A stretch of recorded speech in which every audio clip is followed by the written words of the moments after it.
कहते हुए सुना होगा कि अंग्रेजों ने, मुगलों ने उनके धार्मिक ग्रंथों में मिलावट की है, लेकिन मैं आपको एक बात और बता रहा हूँ कि हिंदुओं के धार्मिक ग्रंथों में मिलावट बहुत पहले से चालू है और उस समय से चालू है जिस समय अंग्रेज और मुगल भी नहीं थे। इस मिलावट के पीछे वही शैव शाक्त वैष्णव संप्रदाय और कृष्ण पंथ के लोग थे, जो कि अपने अपने देवता को या फिर अपने अपने भगवान को सबसे ऊंचा बनाना चाहते थे और सबसे बेहतर साबित करना चाहते थे। शैव संप्रदाय वाले लिखते हैं कि सबसे बड़े शंकर भगवान हैं, उन्होंने सब कुछ बनाया है, सब कुछ उन्होंने किया है।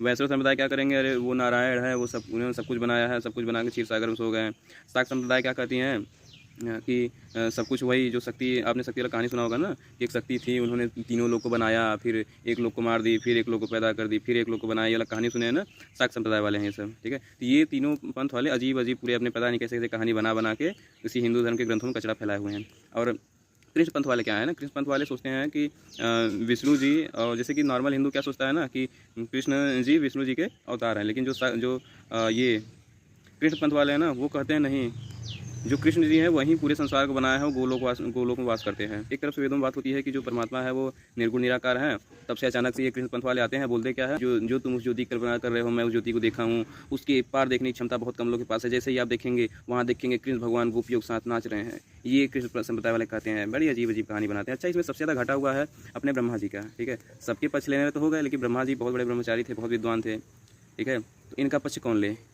इनका जब पक्ष किसी ने नहीं लिया तो क्या किया कि 3 मुख्य देवताओं से ही इनको नीचे कर दिया। ऐसे एक कहानी इनका बनाया झूठा वाला कि ऐसे झगड़ा कर लिए थे विष्णु जी से और पता नहीं क्या कैसे से कर दिए, फिर उनको ऐसे श्राप दे दिया। कहानी आप सुने होंगे, ठीक है। सबसे ज़्यादा घटा हुआ ब्रह्मा जी का, उनको तो आज कोई पूछता तक नहीं है, जो कि कितने विद्वान थे, कितनी महान थे, यानी कि सब देवों से बहुत ही ऊँचे थे। मैंने हिंदुओं को देखा है कि ऐसे ऐसे देवी देवताओं को पूजा करते हुए जिनका धार्मिक ग्रंथों में कहीं नाम ही नहीं। मैंने काफ़ी सारी धार्मिक ग्रंथें पढ़ी हैं, उसमें लगभग सभी देवी देवताओं को देखा है, नाम सुना है, लेकिन ऐसे ऐसे देवी देवता पूजा करते हैं जिनका कहीं नाम ही नहीं, कोई जानता ही नहीं, पता नहीं कहाँ से पैदा हो गए, ठीक है।